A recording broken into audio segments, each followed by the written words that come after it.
Diyos na umauling. Last week ay nagdiridat ng kaniwan niya ay nagdiridat ng last week. Ano pinag-usapan natin na last week?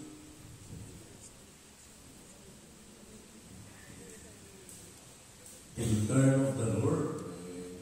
Panoorin niya kung sila naman. So, last week we talked about the return of the Lord. Inasa po natin ay we should not be deceived. Let no one deceive you about the return of the Lord.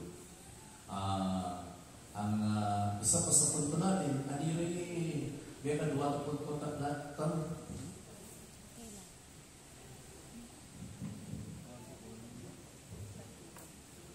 Agwat ang lusin ikekafana at takanang kamanuli ni Lord. Okay. Taday ito pinaglidat lang.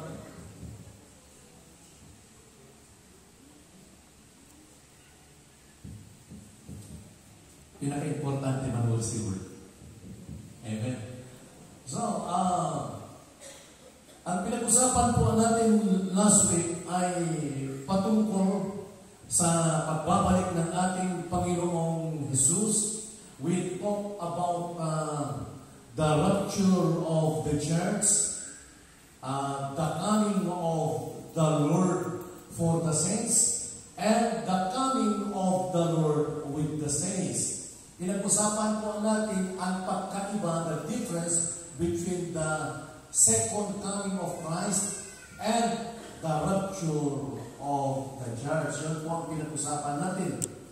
Na magkaiba kasi sometimes we confuse the coming of the Lord for the saints with the coming of the Lord with the saints. So yung una, ang tawag doon ay rapture. The first one, we call it the rapture of the church. The catching up of the saints. Pangalawa, yan the coming of the Lord for the great white throne judgment, for the battle of Armageddon. Yan po ang pinag-usapan natin. At timely po, ang pinag-usapan natin, ipatungkol na panoorin ni Jesus na ikapatakubog, bawat ka na ipanoorin na yaw Jesus. Makikita po natin sa mga pangyayari surrounding us, ay malapit na po ang pagbabalik ng ating Panginoong Jesus. So, kaya ko ito wala, kita po sa mga, bibigyan kaptolyan kami, itibayan ito na ditudu na paloli na Yahweh Jesus. Tayo po tumayo.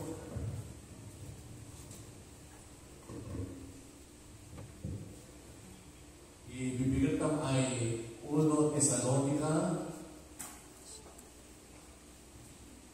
4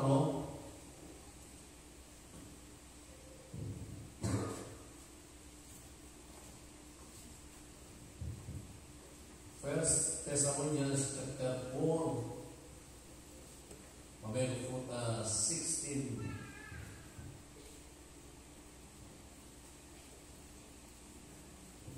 Pag-ibigay ang 13 at 18. Okay. Wawakira, ikaya ito kalamuan no ikurug na ngayon nung tanatay na ira. Tapero ari ka mo nga mardam, kakita daluli na awang po idalamadan. Kulgat lang po na kay si Jesus, ngayon naginolay ng panaman. Yato po ang butang po Diyos ay paginolayan anak Pedro ng nakali Jesus inatay ira na magurog sa noka ta panoli na. Yaw kakagyan minika mo sa moe ay dito na yafu. Tusitang nga matoy pagalamang noka taagaw ng panoli na. Yafu ay ayatang na olwag inatay na ira. maging na loka imandu na may pulit na masigan, maging na ingaran at dakal na anghel nila, tuane katumpera ng Diyos ay umulog mismo iyahu na magkafutal lagi. Danuri inatay nga nangulog ka ni Kristo, iondo nga maging nolay. Sintang pa nga matulay pag-atatong na agaw, ay matalagay nga mebro ira, tapeno dafo at tam iyahu, tadyan na kunam ira talani, ay kanayong nga na itang tadyan na iyahu, yakong to magkaban naman na ikamutaw ira na uvovo. Makimalo itam, magkumbag kami tandi kong afo, itudum tandi kami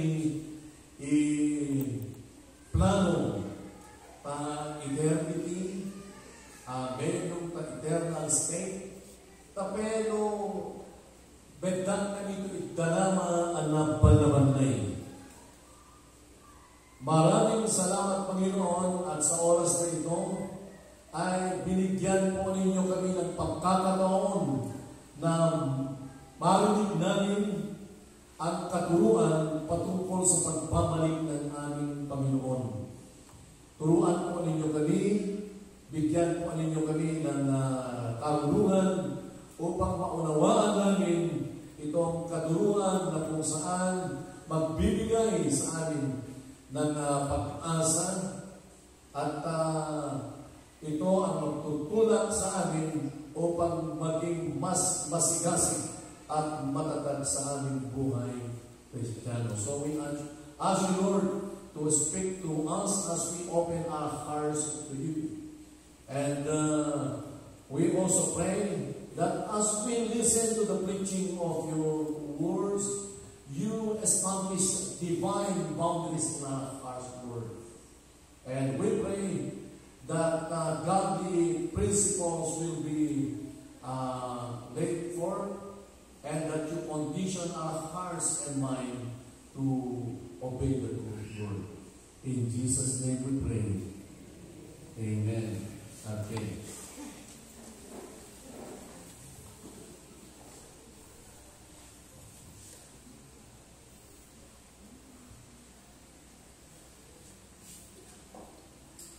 So today, we will be talking about the rapture of the church. Napaka-importante na paksa o pagpilihan. Ang katanungan, what is rapture? Ano po ba ang rapture? Kasi maraming Kristiyano ang hindi nakakaunawa dito sa napaka-espesyal na event na ito.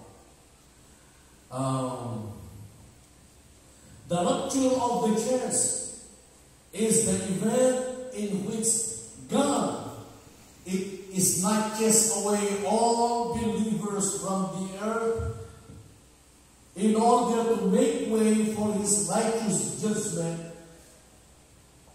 to be poured out on the earth. So yun ang plano ng Panginoon. Kukunin tayo,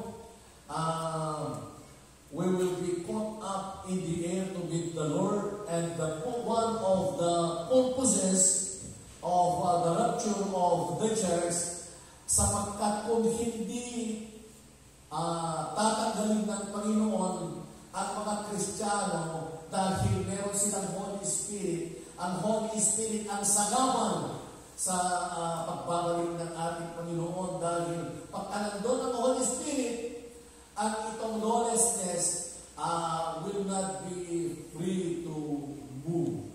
So, ang gagawin ng Panginoon, irarapture ng mga Christians, pagkatapos ay darating na yung napaka-tinding, napaka-iba yung kasamaan bago babalik ang ating Panginoon. So, the rapture is described primarily in 1 Thessalonians 4:13 to 18. Katulad po ng binasa natin, and 1 Corinthians 15 50 to 54. The rapture of the church is a glorious event that according to Scripture, we should all be longing for. Napakagandang pangyayari ang rapture na sasalubungin natin ang Panginoon na dapat lahat tayo maghihintay. Hihintayin natin ito. We will be in God's presence forever. The rapture should be comforting doctrine full of hope. And God wants us to encourage one another with these words.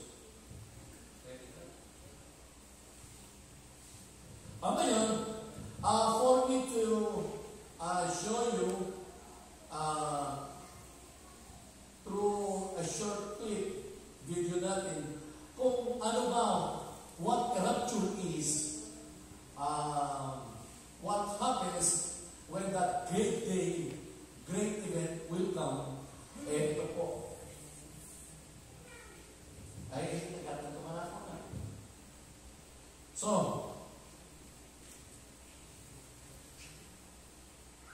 yan.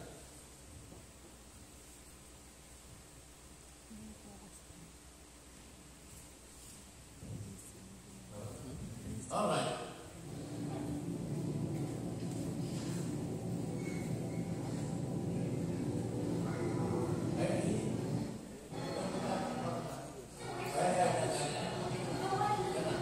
Ayan, panoorin natin yan.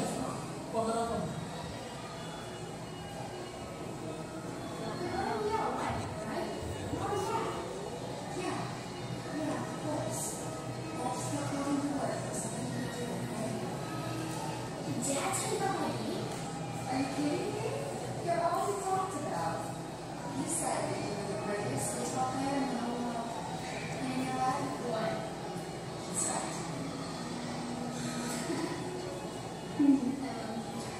It's right.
So, ganun po ang mangyayari. There will be a total chaos in this world. Cars will crash, airplanes, at marami pang ibang pangyayari because Christian drivers and pilots at mga Christians na nasa ibang trabaho, they will be caught up at iiwan nila ang kanilang aeroplano kaya makukulong. At iiwan nila ang kanilang mga kotse kaya mababangga. At yung iba nawawala ang kanilang mga anak, ang kanilang mga ama, mga tatay, kasi sasalubungin nila ang ating Panginoon. That will take place and it will surely take place whether you like it or not. Sa ayaw sa gusto natin, darating yan. So, ang pinaka-importante ay for us to be prepared. At we believe that the coming of the Lord is drawing near, closer than ever today. So, yan po iba't ito pangyayari. Huwag po natin kalimutan, it must not discourage us, but encourage us to prepare all the more for the coming of the Lord. So yan, it must give us hope and comfort.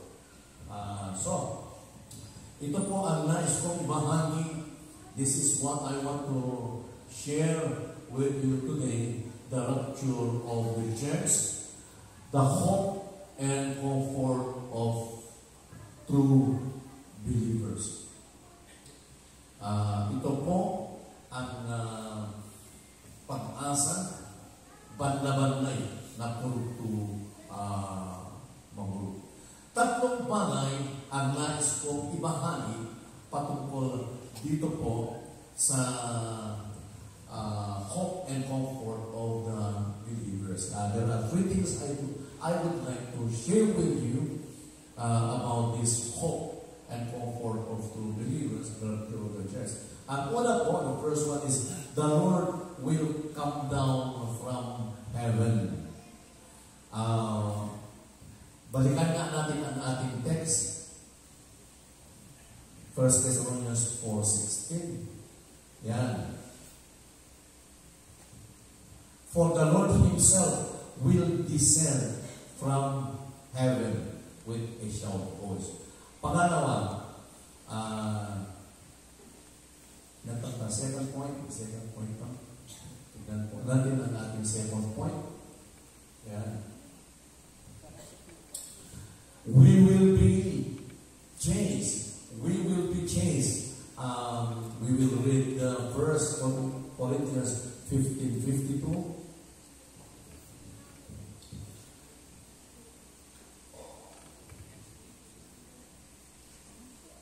So, kasi itong 1 Corinthians 52 hanggang 54 at 1 Thessalonians 4:16, itong dalawang verse ay, inihahayag ang pagbabalik ng ating Panginoon. In a moment, in the twinkling of an eye, at the last trumpet, for the trumpet will sound, and the dead, in very 15 lang. Wala yung yeah. Now this I say, brethren, that flesh and blood cannot inherit the kingdom of God, nor does corruption inherit incorruption. Behold, I tell you a mystery. We shall not all sleep, but we shall be changed. Yun. In a moment, in the twinkling of an eye. So yun ang pangalawa. Mababago tayo. Darating ang Panginoon, bababa siya. Yun ang una. Pangalawa, mababago tayo physically, and we will meet Him in the air. At sasalubungin natin ang ating Panginoon sa alapaap. So, yun ang tatlong gusto kong ituro. The Lord will come down from heaven. We will be changed. We will meet Him in the air. Pag dumating yan na napaka-glorious event that Christians must long for, dapat natin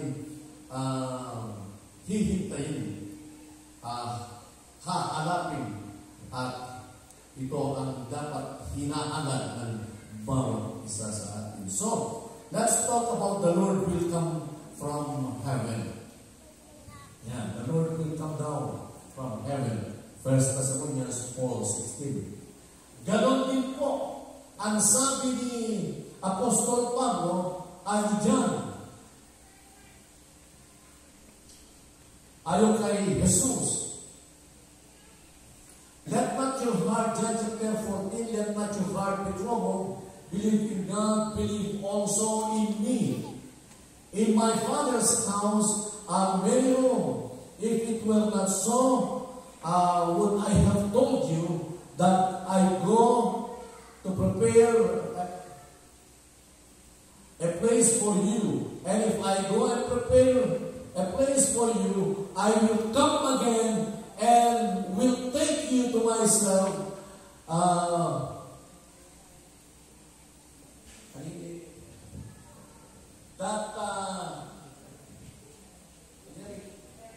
Where I am, you may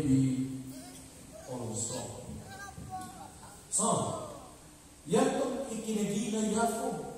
Umayo na, umayo nga ang iparang to padyalan, no? Sa kauna makiparang na, tolik na mo, babalikan ko kayo. So, mauna na ako sa langit, maghahanda ng lugar para sa inyo, kapag handa na ako, babalikan ko kayo. So, babalik ang ating Panginoon. Manoli iyako.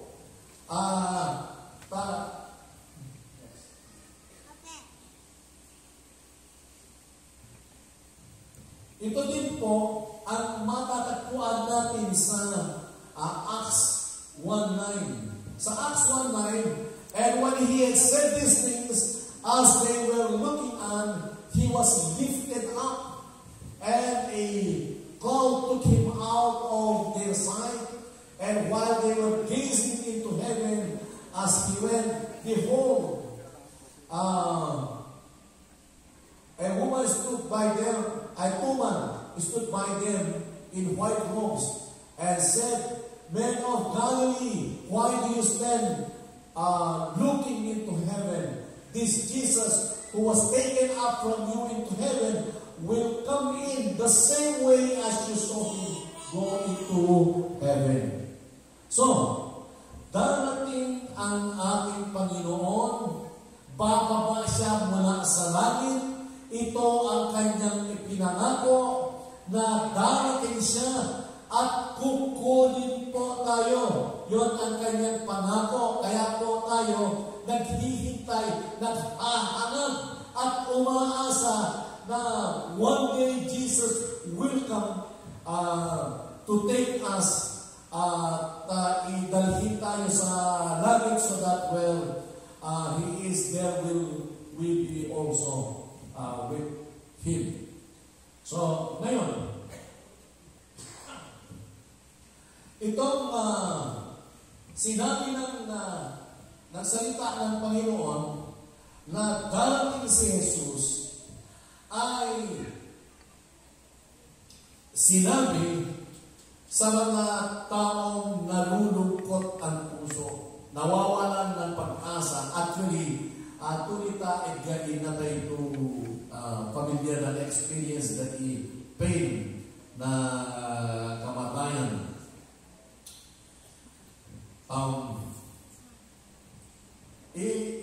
Pakiyafu, kailan ba talaga babalik ang ating Panginoon? When will Jesus come to take us at dalhin tayo sa langit? Kailan? And the answer is, no one knows when He will return. Next question. No one knows when will this great event takes place, but God gave us clear signs from the Bible for us to prepare. Binigyan po tayo ng Panginoon ng signs kung kailan siya pupunta. The Bible, particularly in Matthew 24:12, predicts an increase in lawlessness in the last days. Pinag-usapan natin po last week, yung darating ang panahon ay lalong sasama. Mas magdake yung mundo. Magdake na magdake. So there, in the last days, there will be an increase in lawlessness. This refers to a rise in sin, moral decay, and a disregard for God's laws and commandments. As the end grows nearer, the darkness will grow bolder.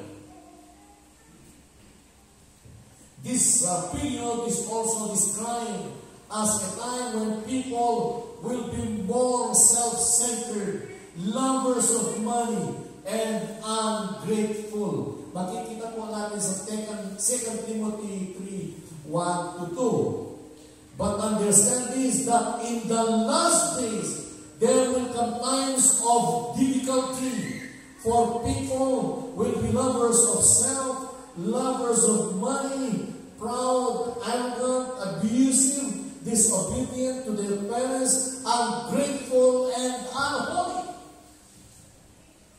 Marake, itiyempo, baligang itiyempo, bedafot itolay, ay ayat na idugan ni Diyos, idugan na ibagina, idugan na ikwarto, maparayan, abusado, ayat na mamurururot ang magana, awan ko pagbalabano na analit importante na pinakikapasan ko. Yato imadagong to message mo na sa noon. Noon, sin that was once called evil will be labeled as good, and what was once called good will be dismissed as intolerant or outdated.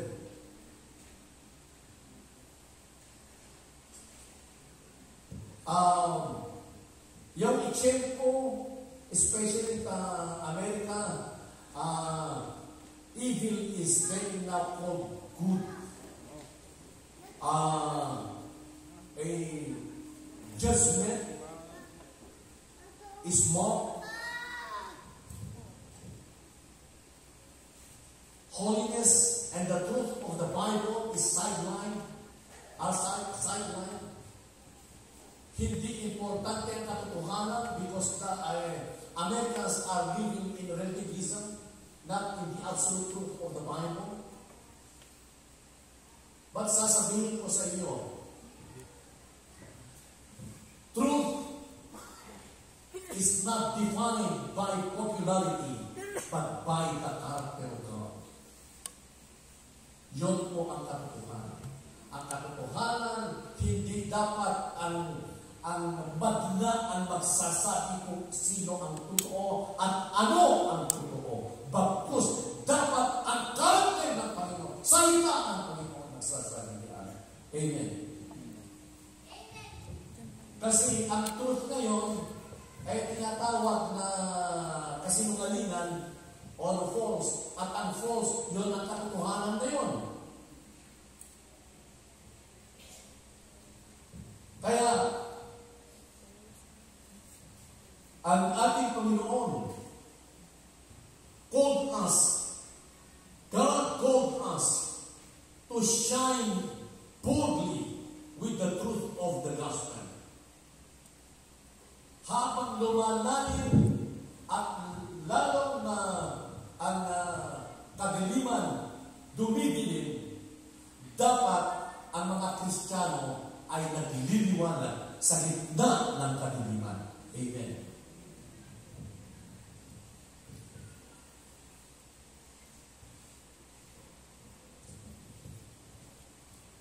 God called us to shine boldly with the truth of the gospel.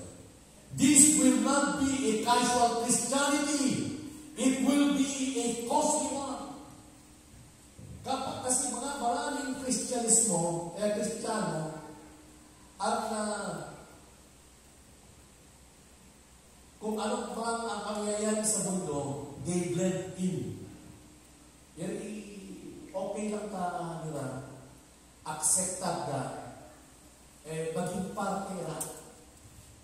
Ang pananaw is just a progress, is just a change. Hindi po. What is happening around us just don't happen accidentally. It is a prophetical alignment. We are seeing a prophecy unfolding before our very eyes. Yan ang nasusulat sa salita ng ating Panginoon. So, sa pagbabalik ng ating Panginoon, numanoni si Jesus, awang tumakalan mo, ngayon kigit na yafo, masinan mo ta panlevang imarakay tunesin mo, puro nga marakay tunesin mo, awang tumirespektan na bintak bako, awang tumirespektan na abinta maganak na, puro kwarto, basik bukan na kwarto, anikat Diyos, basik bukan na They are worshiping technology instead of bowing down to God, to the true God. Yan ang may problema. Kaya lagi kong sinasabi ko sa atin that Christians like us should not just embrace friends. Kailangan na tignan natin ay mapagmatchat tayo. Ingatan tumapya no yaw ay nagdafuta Diyos o nagdafuta Dimon. Because we are not called by God to affirm culture, but to transform culture.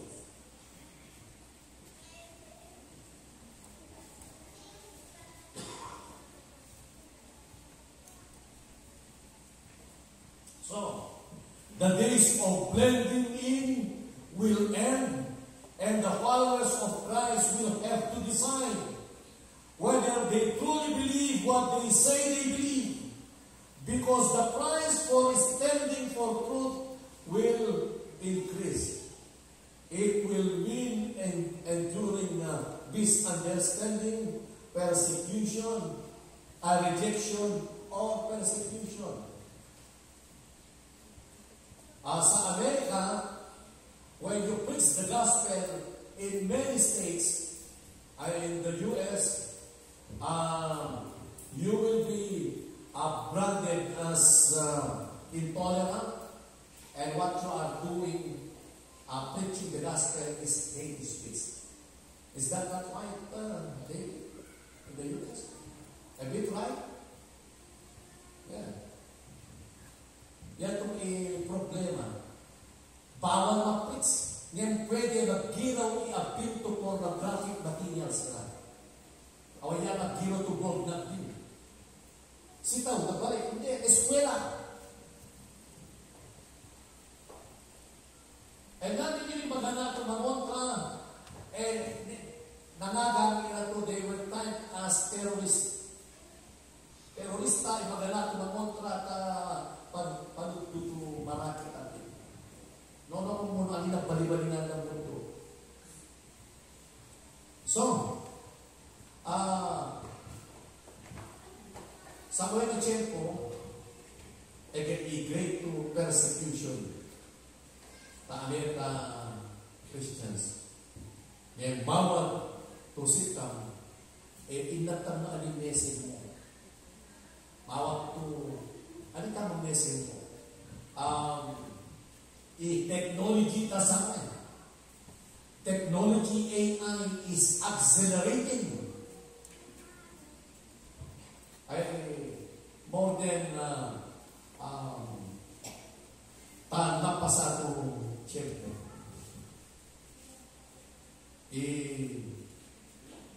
Napasa ito agaw, I was watching, and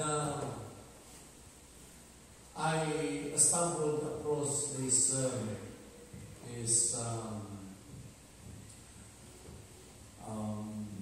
project, the United States project.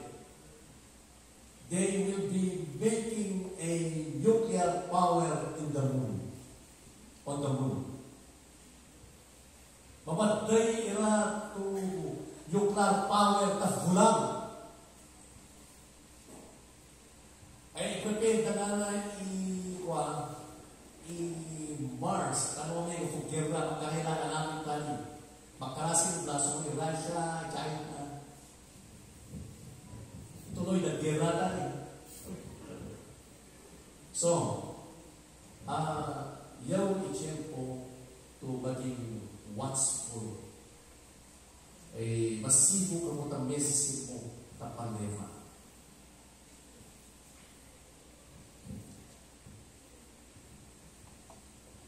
Aral din nga na manuli, iyan po. So ngayon,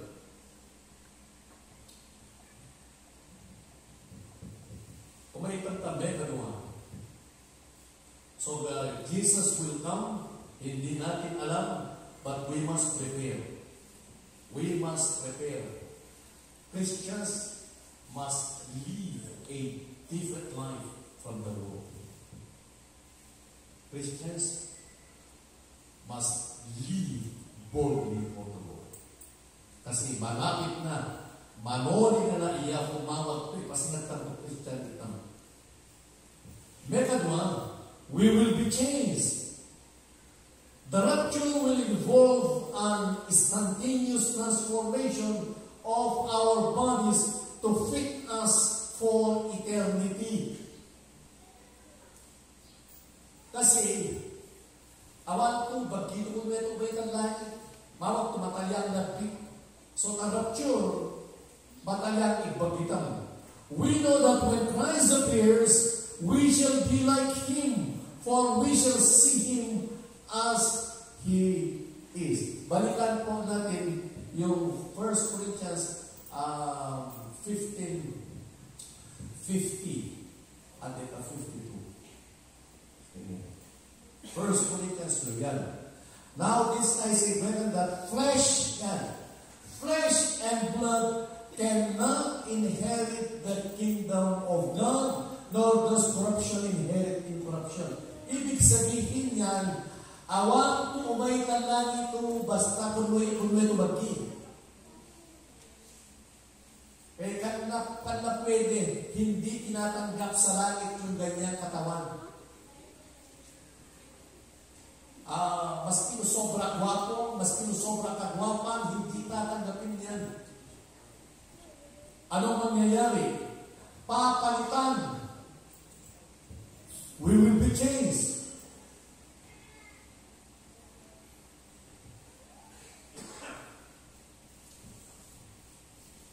God will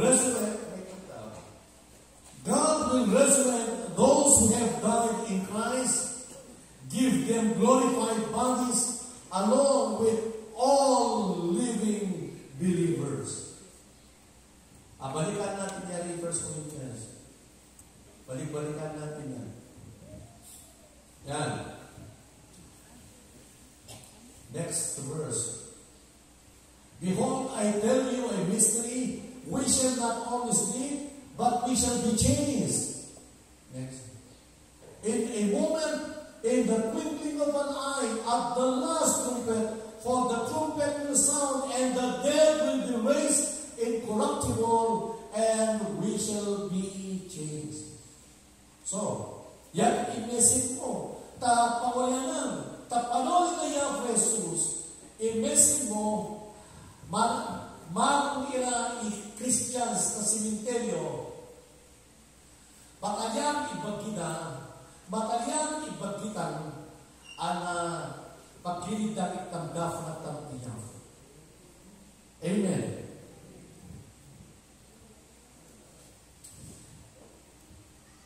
So it will happen in a moment, in the blink of an eye, when the last trumpet is blown. We will be transformed. Matra-transform tayo. Do you want that someday God will transform your bodies? Kaya ka? Although you want to maintain that mortal, perishable bodies. Kaya po tayo, the reason why we accepted the Lord as our Lord and Savior into our life is not for corruptible things, but for incorruptible things. That's why when we share the gospel with people outside of Christ, we make sure that the promise of the cross is not about earthly things, but about eternity. Patungkol sa buhay na walang hanggan. Because if we offer earthly treasures in sharing the gospel, we make the gospel cheap. Pagpalingat kang tumakbo i-gospel. Because Jesus did not die for us to enjoy life dito sa mundo. He died that we may enjoy eternal bliss with Him in heaven. Amen. So, ang gagawin ng Panginoon, He will change our bodies. Kaya lahat po, ito ang katotohanan. Ang mga Christian doon sa sementeryo ay hindi mananatili sa sementeryo. Hindi po ang malaking pag-asa, dakal to banabanay, dakal to comfort na alam natin na ang mga Christian na nananampalataya by relasyon kay Jesus ay bitang to tiyempo, magindong ay yaya. Yan ang mangyawak idanama kanita. So, especially kung ikaw ay mayroon kang iniindang sakit. Halimbawa, ang paa mo isa lang. Kung Christian ka, hindi habang buhay isa ang paa mo. Kung halimbawa ay bulag ka, hindi ka nakakakita, hindi habang buhay, hindi ka makakakita. Kung you are suffering from siguro arthritis, reuma, akan ko adreno ka, mareuma ka.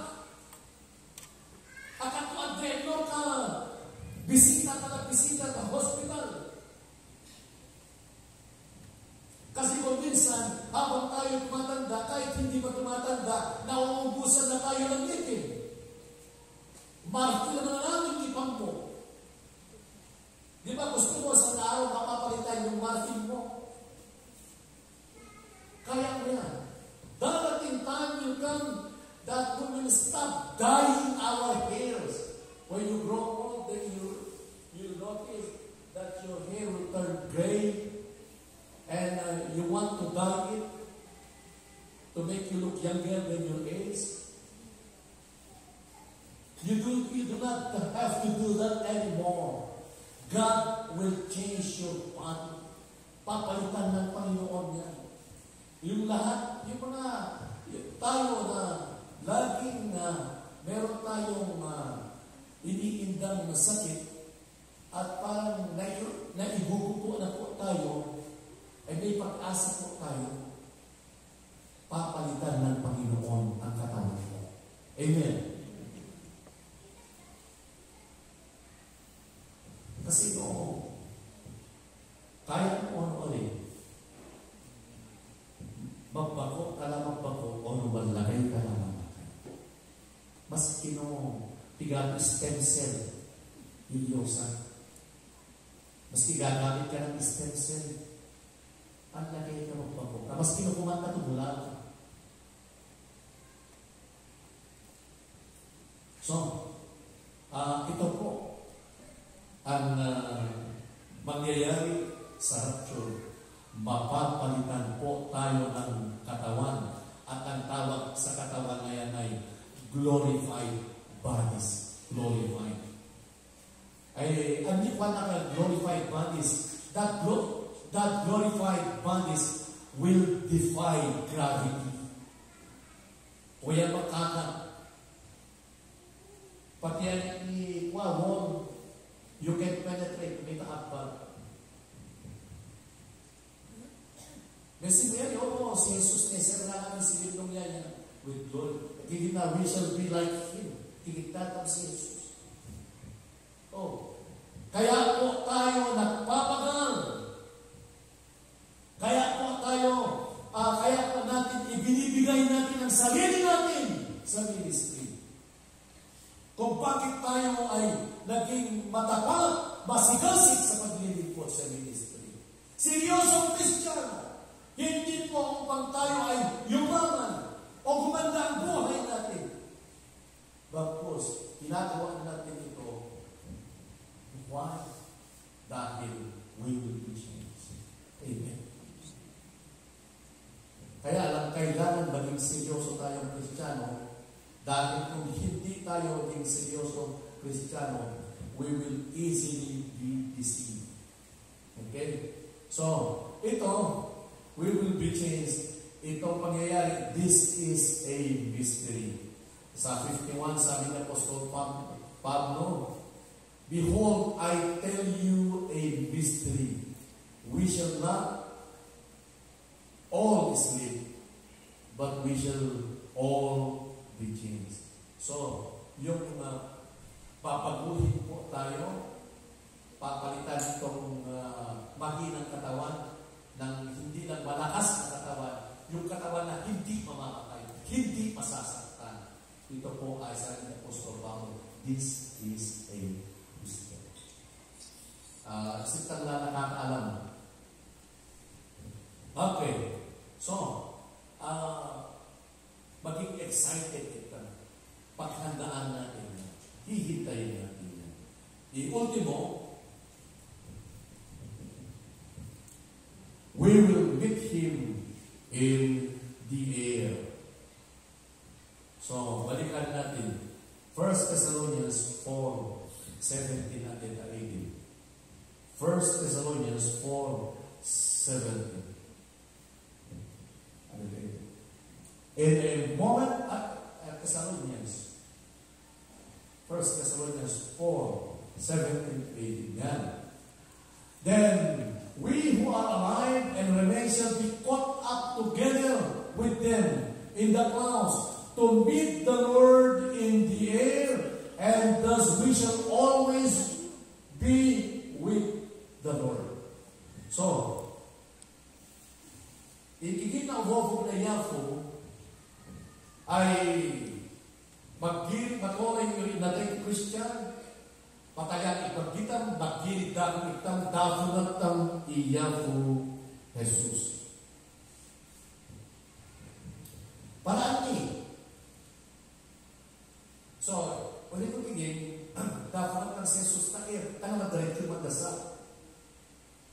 Alam Christians, ito ikulwag na madalit yung magdasa, dafunatang Jesus na binibigtan magpano, so that we will be with Him forever. Yan.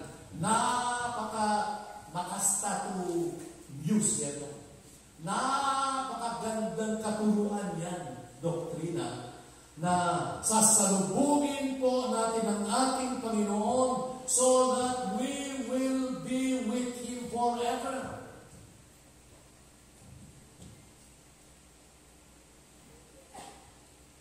So earth will not be our permanent home.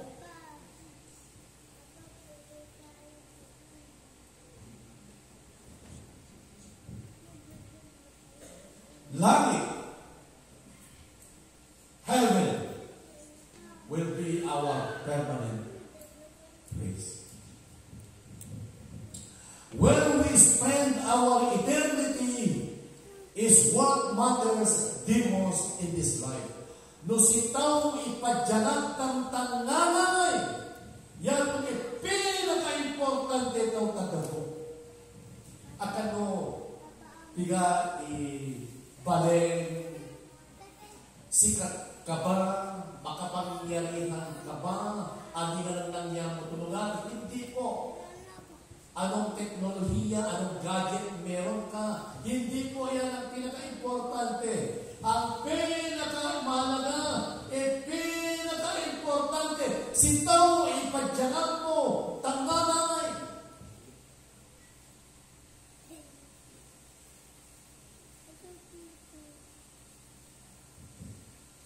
God desires for us to be with Him forever, to behold His glory, and to enjoy eternal bliss with Him.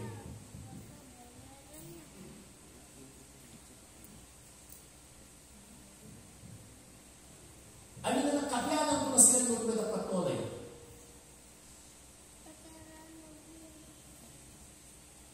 So, ano po ba yung pinaka-best na nakita na natin dito sa buhay?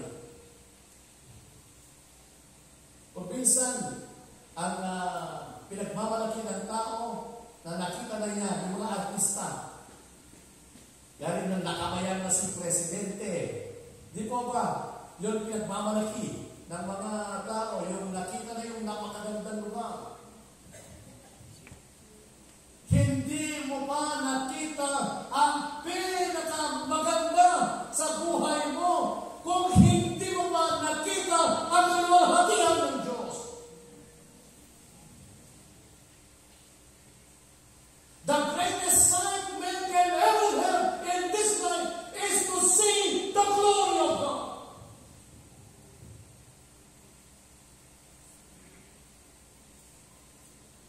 Not to see the best place, to be the best person.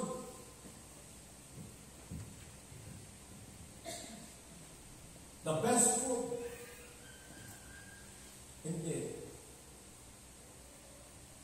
Ang pangako ng Panginoon sa atin ay makita natin ang kanyang kalwalhatian.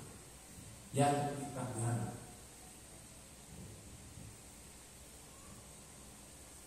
If we miss heaven, we will spend our eternity in hell, separated from God, which is the most painful experience man can ever have.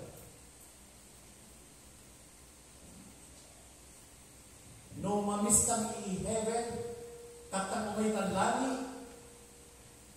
kano kikinto, gamagpa i-purgatorio. Awan ko purgatorio. No mamismo heaven o ganlamon langit.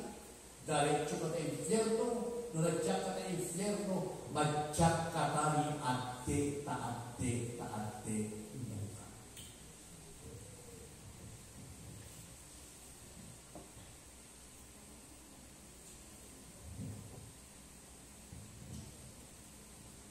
So, sigurado mo kung kamo mamiski heaven. Higit hell will be a terrible, painful place. Painful experience. Pero ang katuruan ng salita ng Panginoon, ang pinakamasakit na pangyayari sa buhay mo, kung ikaw ay mawalay sa ating Panginoon, magpakailanman. Kundi sinat kay Diyos.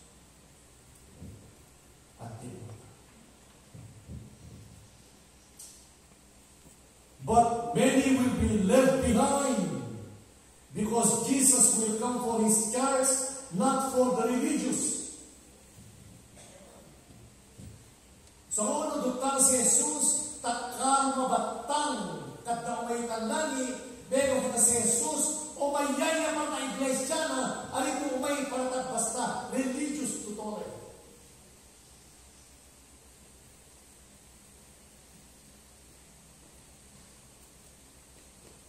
So this is the time for us to examine ourselves to see whether we are in the faith. 2 Corinthians 13:5. Salvation is not about reciting the right words, but receiving the Savior.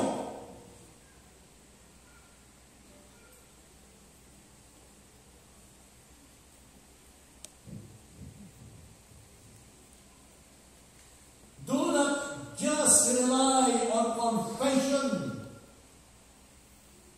but move to conversion.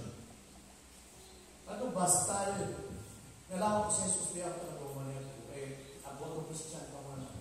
Ade ko awang ko pagbabago tadi mo.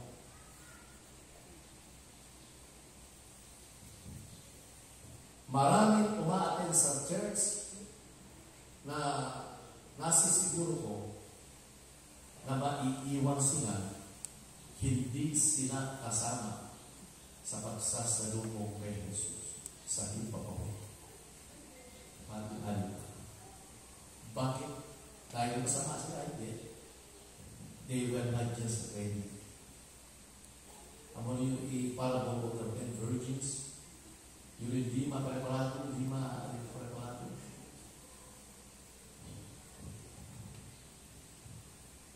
Jesus will come. Jesus will come for those whose light shines brighter when the world grows darker.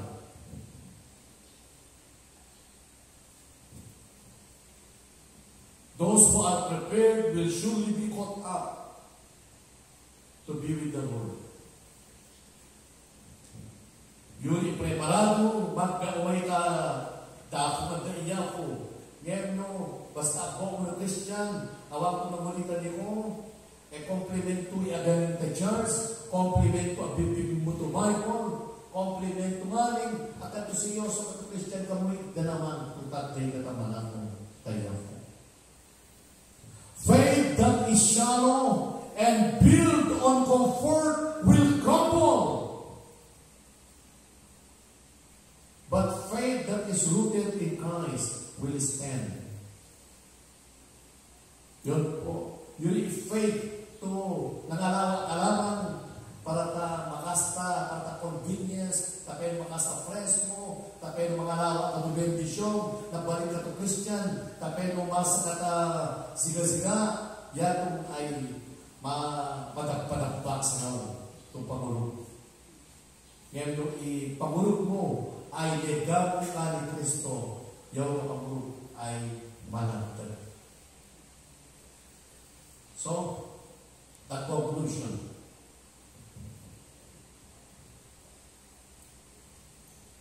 As the end draws nearer,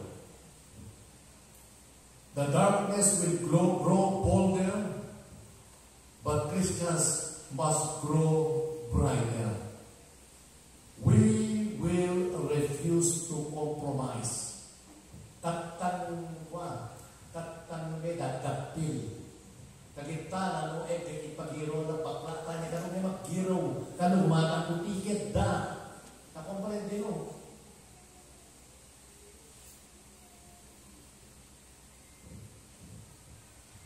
Especially Filipino, mahilig ta kopya da na nagafuta abroad. Ito nga, dati ko kinatatakutan din nandito na. Christians must shine boldly with the truth of the gospel. Mawag to manawag itang dakatog na ebanghelyo. This will not be casual Christianity. It will be a costly one in the great divide.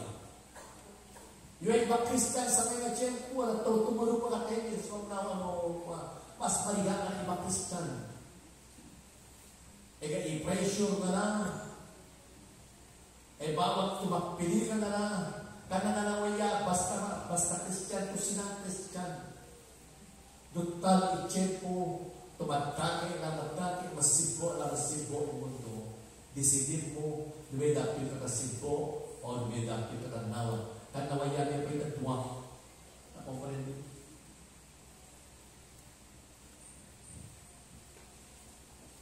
So, this will not be casual Christianity. It will be a costly one in the great divide. We are not called to affirm culture, but to transform lives at all costs. Tinawag po tayo ng Panginoon.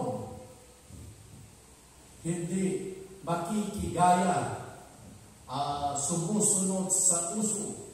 Pagkos tayo ay naninindigan sa katotohanan ng salita ng Panginoon.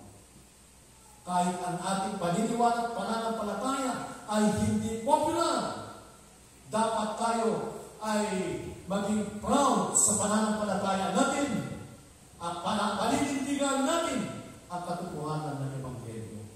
Mas kinusitaw na office, sitaw na pudto, dapat ipasinat ng Christian ito. Amen. We are not called. The coming of the Lord is drawing near. Be prepared and make sure you will meet the Lord. Amen. So yan kung i-uvog na niya ko, bendisyon lang nakalita. Lord, bendisyonan mo, i-uvog mo, tangamin na nagkina, ta-online na tawag face-to-face to worship na CBCC. Iyaw inasal ni tangalan ni Jesus. Amen.